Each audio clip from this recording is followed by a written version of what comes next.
Big boss Telugu 9 season రసవత్తరంగా సాగుతోంది. September 07న ప్రారంభమైన ఈ రియాలిటీ షో ఇప్పటికే 9దో వారం మధ్యలోకి వచ్చేసింది.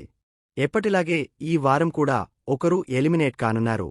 ఇప్పటికే 9 మంది కంటెస్టెంట్స్ ఎలిమినేట్ అయి బిగ్ బాస్ హౌస్ నుంచి బయటకు వెళ్లిపోయారు. ప్రస్తుతం బిగ్ బాస్ హౌస్లో 14 మంది కంటెస్టెంట్స్ ఉన్నారు. ఈ వారం ఎలిమినేషన్కు సంబంధించి మొత్తం 7 కంటెస్టెంట్స్ నామినేట్ అయ్యారు. భరణి శంకర్, సాయి శ్రీనివాస్, తనుజ పుట్టస్వామి, కళ్యాణ్ పడాల, సుమన్ శెట్టి, రాము రాథోడ్, సంజన గల్రాని 7 మంది నామినేషన్స్లో ఉన్నారు. వీరికి ఆన్లైన్ ఓటింగ్ పోల్స్ కూడా జరుగుతోంది. ఈ ఓటింగ్ ప్రక్రియ కూడా దాదాపు ఎండింగ్కు వచ్చేసింది. శుక్రవారం అర్ధరాత్రి వరకు మాత్రమే ఈ వారం ఓటింగ్కు సమయముంది.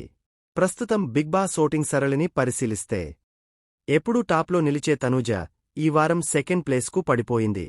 టాస్కుల్లో సత్తా చాటుతోన్న కళ్యాణ్ పడాల ఇప్పుడు టాప్ ప్లేసుల కొనసాగుతున్నాడు. ఇక మరో టాప్ కంటెస్టెంట్ తనూజగౌడ రెండో స్థానంలో ఉంది.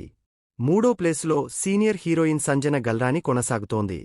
4వ స్థానంలో సీరియల్ నటుడు భరణి శంకర్, హీరో సాయి శ్రీనివాస్ 5వ ప్లేసులో ఉన్నారు. ఇక మరో టాప్ కంటెస్టెంట్ అయిన సుమన్ శెట్టి ఈ వారం ఓటింగ్లో అనూహ్యంగా వెనకపడిపోయాడు. ప్రస్తుతం అతను 6వ ప్లేస్లో కొనసాగుతున్నాడు. ఇక ఫోక్ సింగర్ రాము రాథోడ్ 7వ ప్లేసులో ఉన్నాడు. అంటే ప్రస్తుతం సుమన్ శెట్టి, రాము రాథోడ్ డేంజర్ జోన్లో ఉన్నారన్నమాట. ఈ ఇద్దరిలో ఎవరైనా ఒకరు ఈ వారం బిగ్ బాస్ నుంచి ఎలిమినేట్ అయ్యే అవకాశముంది. అయితే రాము రాథోడ్కే ఈ వారం ఎలిమినేషన్ గండం ఉందని తెలుస్తోంది. ఎందుకంటే సుమన్ శెట్టికి హౌస్ మేట్స్తో పాటు బయటినుంచి కూడా గట్టి మద్దతు లభిస్తోంది. కాబట్టి అతను సేవ్ అయ్యే ఛాన్సులు కనిపిస్తున్నాయి.